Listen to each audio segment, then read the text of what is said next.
This is 7 National News, and in our top story, as per the directives of the UAE President, His Highness Sheikh Khalifa bin Zayed Al Nahyan, the UAE Vice President, Prime Minister and ruler of Dubai, His Highness Sheikh Mohammed bin Rashid Al Maktoum, has ordered that the National Day holiday will run for 3 days. On the occasion, all ministries and federal departments in the country are to be closed from Tuesday, the 2nd of December, to Thursday, the 4th of December, with work resuming on Sunday, the 7th of December. His Highness Sheikh Ahmed bin Mohammed bin Rashid Al Maktoum, the President of the UAE National Olympic Committee, reported for national duty on Friday morning at the Al Nahyan military camp over in Abu Dhabi. After completing his registration, His Highness Sheikh Ahmed said that joining the military service is a Legion of Merit, and answering the country's call is an honour rather than a duty. He said he was glad to join and considered himself lucky. His Highness asserted that honour is not in titles, names or positions, but in sacrifices and services for the country. He affirmed that joining the National Military Service brings about many advantages for the youth, as it promotes values of allegiance, belonging and shouldering responsibilities. His Highness Sheikh Ahmed called Emirati youth to answer the country's call and join the National Military Service. He also paid tribute to the young men and women who have already joined. Al Gore, Gordon Brown, Thomas Hendrick and Carl Bildt will be among the heads of government and international figures participating at the world's largest brainstorming initiative that will take place at the Madinat Jumeirah here in Dubai until the 11th of November. At a press briefing earlier today, the UAE Minister of Economy and co-chair of the summit on global agenda, His Excellency Sultan Saeed Al Mansouri, gave a preview of the 3-day gathering. Al Mansouri said that the event will bring together over 1,000 academic, business, NGO, economic, political and thought leaders from the World Economic Forum's network of global agenda councils. They will engage in discussions to provide comprehensive insights and recommendations that aim to address 80 critical global issues. Among these is competitiveness, renewable energy, climate change, food security, unemployment, Ebola, stability and security, as well as humanitarian crises. The World Economic Forum Managing Director and member of the Managing Board says that the summit is a roadmap to Davos and isn't a talk shop. He says its real purpose is impact and to drive real agendas. The members of the council will all think that their council is the most important one, because if you work on global health, you would say that attacking the Ebola crisis is the biggest issue in the world right now, which I think is a fair point. If you look at the global institutional architecture, you might say that the existing global institutions are in some kind of crisis. And here we have people like Al Gore, but also top people from the UN and regional organizations thinking creatively outside the box of how we can improve global governance. We have people from the finance business, but also from finance regulators thinking about how we can get better access to finance for more people, which is a really deep economic challenge in the world where, a lot of good ideas does not get financed because those people with money burnt themselves during the financial crisis. How can we have a more solid and sustainable financial system? So all these councils will work on analyzing this current situation and trying to build bridges to tomorrow. And then they will take these ideas either to Davos, our annual meeting, or they will go back to where they normally work, which could be in the World Bank or the IMF or in a financial institution or in a bank, and then try to work on the ideas that has been developed here. The Summit for Global Agenda is being held in the UAE for the 7th consecutive year and here in Dubai for the 5th time now. Dubai's Department of Economic Development Director General, His Excellency Sami Dahen Al-Kamzi, says that they see the summit as an endorsement of Dubai's role in generating transformational ideas and an opportunity to showcase the Emirates' growth model before the world to inspire emerging economies. in order to make sincere efforts towards generating prosperity and happiness in their societies. We believe that what we achieve up to now is great, and this will going to raise the bar on Dubai to keep doing more. But we are pretty sure, confident with the leadership of Dubai, with the clear direction of the vision and the economic direction. I think we can achieve more, and we're going to focus more on the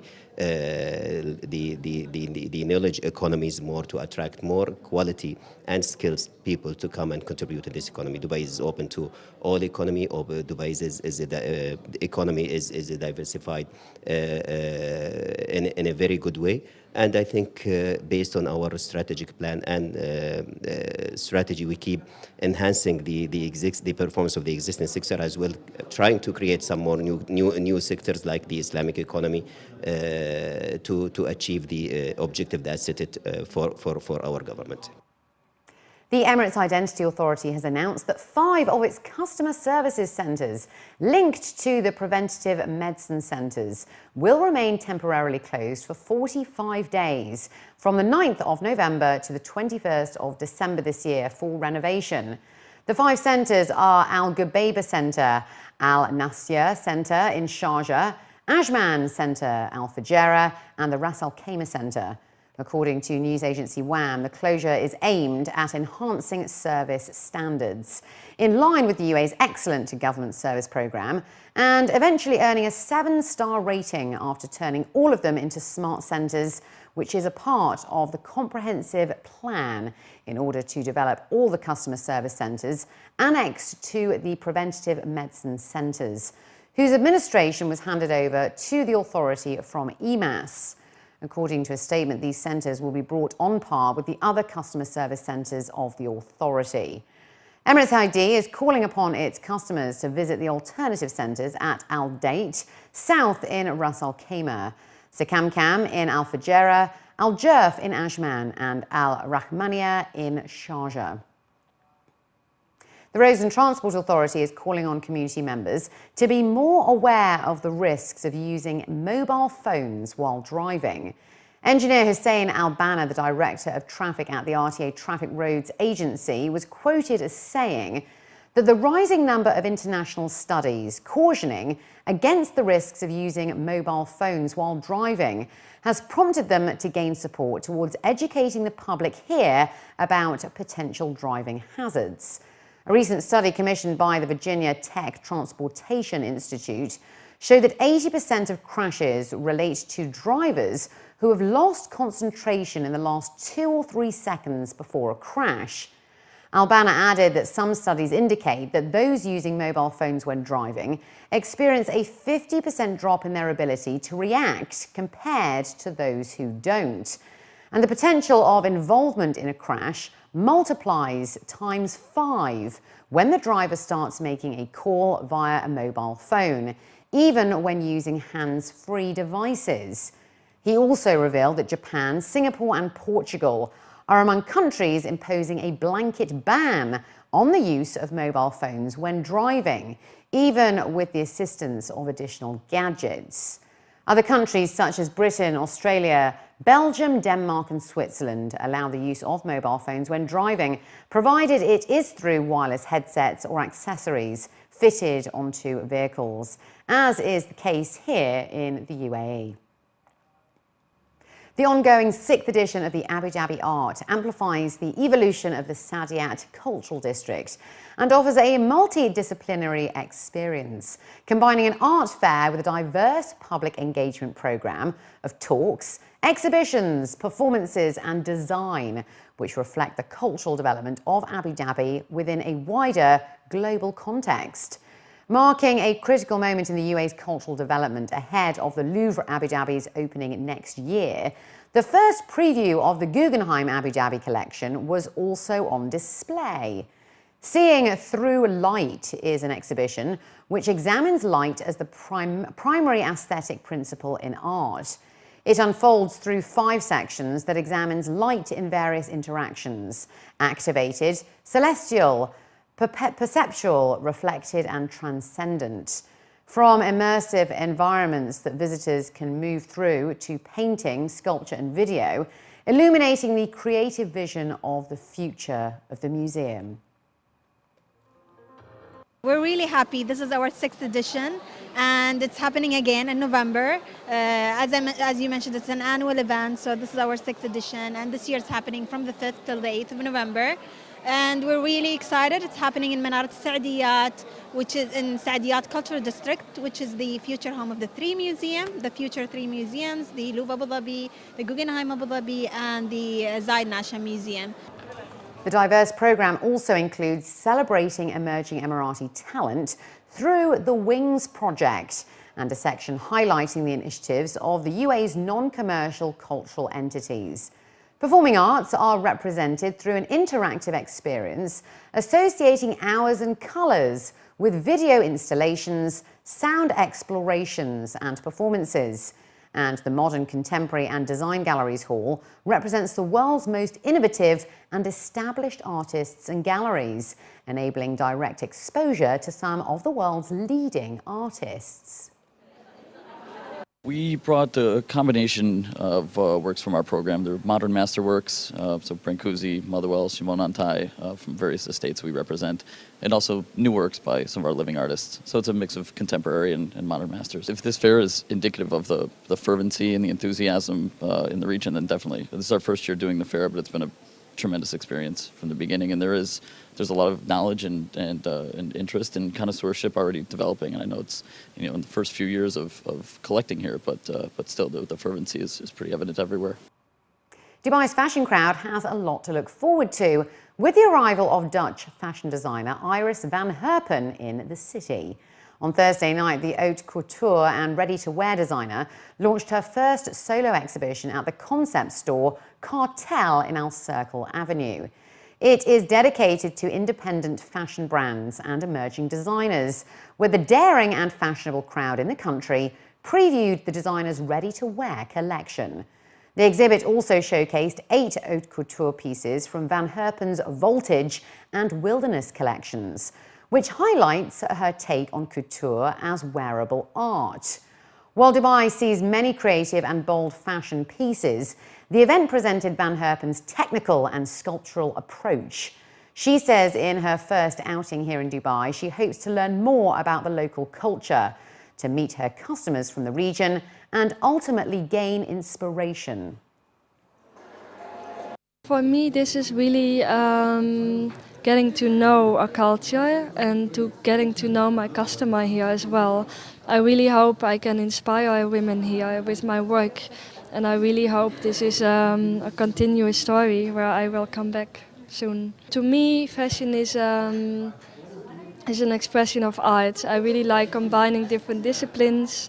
I combine traditional craftsmanship together with newer technologies.